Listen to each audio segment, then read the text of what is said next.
The Marvelous Land of Oz. Chapter 23. Princess Ozma of Oz. "You are my prisoner, and it is useless for you to struggle any longer," said Glinda, in her soft, sweet voice. "Lie still a moment and rest yourself, and then I will carry you back to my tent." "Why do you seek me?" asked Mombi, still scarce able to speak plainly for lack of breath. "What have I done to you, to be so persecuted?" "You have done nothing to me," answered the gentle sorceress. "But I suspect you have been guilty of several wicked actions, and if I find it is true that you have so abused your knowledge of magic, I intend to punish you severely." "I defy you," croaked the old hag. "You dare not harm me." Just then the Gump flew up to them and alighted upon the desert sands beside Glinda. Our friends were delighted to find that Mombi had finally been captured, and after a hurried consultation it was decided they should all return to the camp in the Gump. So the sawhorse was tossed aboard, and then Glinda, still holding an end of the golden thread that was around Mombi's neck, forced her prisoner to climb into the sofas. The others now followed, and Tip gave the word to the Gump to return. The journey was made in safety, Mombi sitting in her place with a grim and sullen air, for the old hag was absolutely helpless so long as the magical thread encircled her throat. The army hailed Glinda's return with loud cheers, and the party of friends soon gathered again in the royal tent, which had been neatly repaired during their absence. "Now," said the sorceress to Mombi, "I want you to tell us why the wonderful Wizard of Oz paid you 3 visits, and what became of the child Ozma, which so curiously disappeared." The witch looked at Glinda defiantly, but said not a word. "Answer me!" cried the sorceress, but still Mombi remained silent. "Perhaps she doesn't know," remarked Jack. "I beg you will keep quiet," said Tip. "You might spoil everything with your foolishness." "Very well, dear father," returned the Pumpkinhead meekly. "How glad I am to be a woggle-bug," murmured the highly magnified insect softly. "No one can expect wisdom to flow from a pumpkin." "Well," said the Scarecrow, "what shall we do to make Mombi speak? Unless she tells us what we wish to know, her capture will do us no good at all." "Suppose we try kindness," suggested the Tin Woodman. "I've heard that anyone can be conquered with kindness, no matter how ugly they may be." At this the witch turned to glare upon him so horribly that the Tin Woodman shrank back abashed. Glinda had been carefully considering what to do, and now she turned to Mombi and said, "You will gain nothing, I assure you, by thus defying us. For I am determined to learn the truth about the girl Ozma, and unless you tell me all that you know, I will certainly put you to death." "Oh no, don't do that," exclaimed the Tin Woodman. "It would be an awful thing to kill anyone, even old Mombi." "But it is merely a threat," returned Glinda.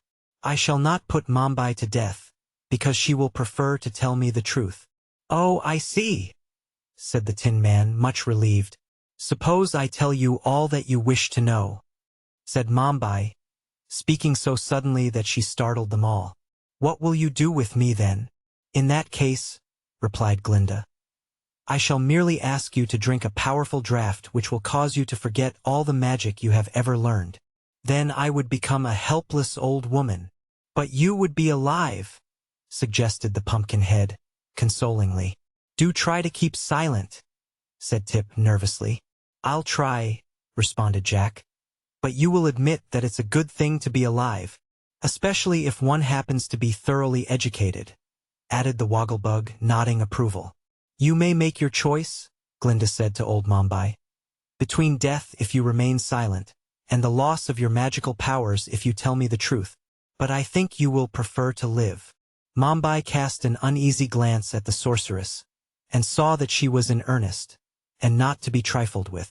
So she replied, slowly, "I will answer your questions." "That is what I expected," said Glinda pleasantly. "You have chosen wisely, I assure you."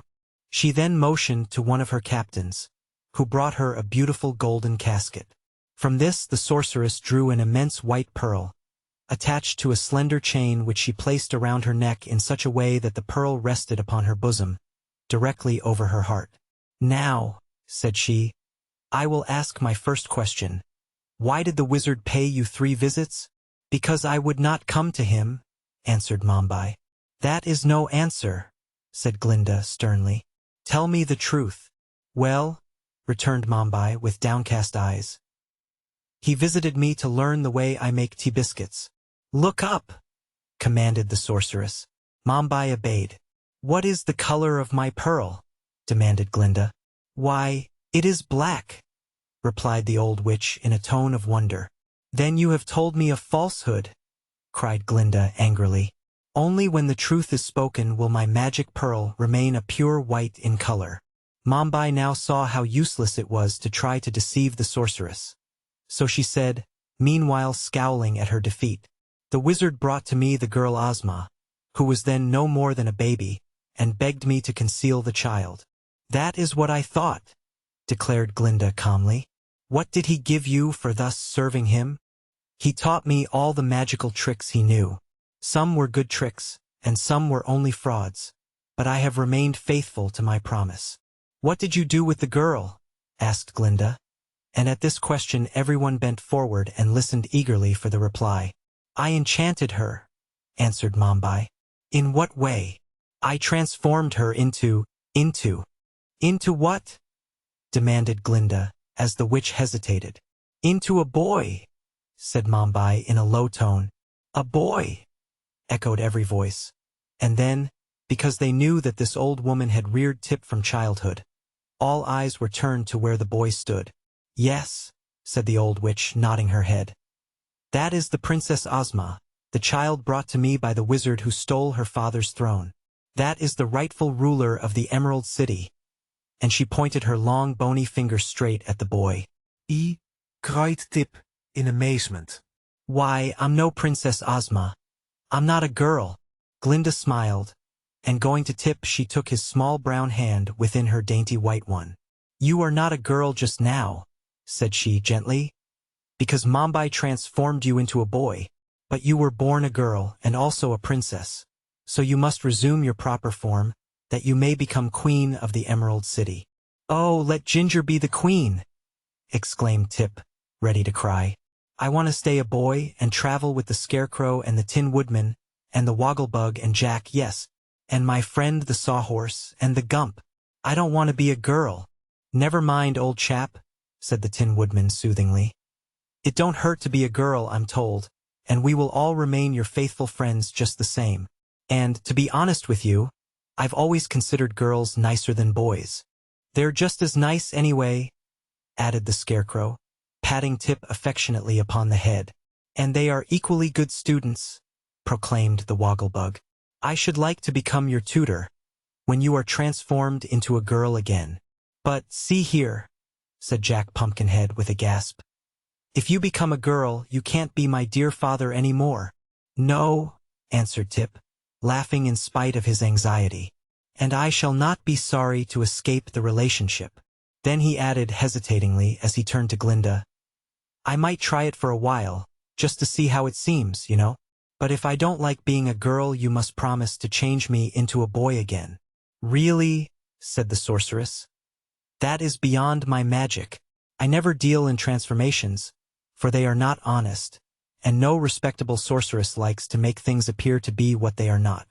Only unscrupulous witches use the art, and therefore I must ask Mombi to effect your release from her charm, and restore you to your proper form. It will be the last opportunity she will have to practice magic." Now that the truth about Princess Ozma had been discovered, Mombi did not care what became of Tip, but she feared Glinda's anger, and the boy generously promised to provide for Mombi in her old age if he became the ruler of the Emerald City. So the witch consented to effect the transformation, and preparations for the event were at once made. Glinda ordered her own royal couch to be placed in the center of the tent. It was piled high with cushions covered with rose-colored silk, and from a golden railing above hung many folds of pink gossamer, completely concealing the interior of the couch.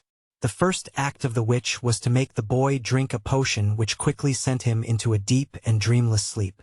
Then the Tin Woodman and the Wogglebug bore him gently to the couch, placed him upon the soft cushions, and drew the gossamer hangings to shut him from all earthly view.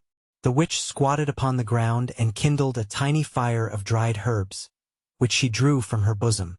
When the blaze shot up and burned clearly, old Mombai scattered a handful of magical powder over the fire, which straightway gave off a rich violet vapor, filling all the tent with its fragrance and forcing the sawhorse to sneeze, although he had been warned to keep quiet. Then, while the others watched her curiously, the hag chanted a rhythmical verse in words which no one understood, and bent her lean body 7 times back and forth over the fire. And now the incantation seemed complete, for the witch stood upright and cried the one word Yoawa in a loud voice. The vapor floated away. The atmosphere became clear again. A whiff of fresh air filled the tent, and the pink curtains of the couch trembled slightly, as if stirred from within. Glinda walked to the canopy and parted the silken hangings. Then she bent over the cushions, reached out her hand, and from the couch arose the form of a young girl, fresh and beautiful as a May morning. Her eyes sparkled as 2 diamonds, and her lips were tinted like a tourmaline. All adown her back floated tresses of ruddy gold, with a slender jeweled circlet confining them at the brow. Her robes of silken gauze floated around her like a cloud, and dainty satin slippers shod her feet. At this exquisite vision Tip's old comrades stared in wonder for the space of a full minute, and then every head bent low in honest admiration of the lovely Princess Ozma. The girl herself cast one look into Glinda's bright face, which glowed with pleasure and satisfaction, and then turned upon the others.